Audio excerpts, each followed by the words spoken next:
మన ఫ్యామిలీ అందరికీ హాయ్ అండి. ప్రతిరోజు తోటలోకి వెళ్ళేటప్పుడు చూస్తానండి ఈ నల్లేరు కాడ.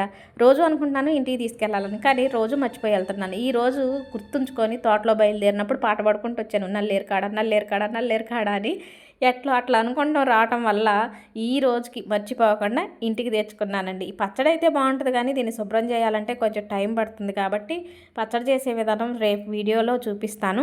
ఇక ఈరోజు ఈ వీడియో ద్వారా మన సిస్టర్లకు ఒక మాట చెప్దాం అనుకుంటున్నాను. ఏంటంటే చాలామంది సిస్టర్లు, అక్క యూట్యూబ్ స్టార్ట్ చేయాలంటే ఎవరికైనా డబ్బులు కట్టాలా, ఏం పెట్టుబడి పెట్టాలి అని అడుగుతున్నారు. నాకు తెలిసింది నేను చెప్తాను. అసలైతే టెక్ ఛానల్స్ వారే చెప్తారు ఇవి. నాకు తెలిసింది ఏదో చిన్న మాట చెప్తాను. మీరు యూట్యూబ్ స్టార్ట్ చేయాలంటే పెట్టుబడి ఏం అవసరం ఉండదు. మన శ్రమే పెట్టుబడి, అంటే మన కష్టానికి తగ్గ ఫలితం వస్తుంది. ఇకపోతే యూట్యూబ్ స్టార్ట్ చేయాలంటే మంచి ఫోన్లు కొనాలని ముందుకు ముందే వేలకు వేలు పెట్టి ఫోన్లు కొనొద్దు. మనకున్న దాంతోనే వీడియోస్ తీసుకోవచ్చు. నేనైతే 10,000 సబ్స్క్రైబర్స్ వచ్చే వరకు కనీసం ట్రైప్యాడ్ కూడా తీసుకోలేదండి. ఇదిగోండి 10,000 సబ్స్క్రైబర్లు అయిన తర్వాత ఈ ట్రైప్యాడ్ తీసుకున్నాను. ఇప్పటి వరకు మైక్ కూడా తీసుకోలేదు.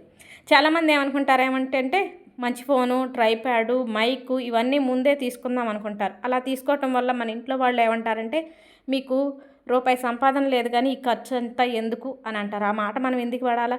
మనం సక్సెస్ అయ్యాకైనా అవి తీసుకోవచ్చు. నేనైతే అదే ఫాలో అవుతాను. ఇప్పటి వరకు నాకు 1,13,000 సబ్స్క్రైబర్ అయ్యే వరకు కూడా ఈ ట్రైప్యాడే ఉపయోగించాను తప్పితే ఇప్పటి వరకు మైకు వాడలేదు, అలాగే లక్షలు లక్షలు ఖర్చు చేయలేదు. ఫోన్ కూడా మామూలు ఫోనేనండి. మన కష్టమే మన పెట్టుబడి.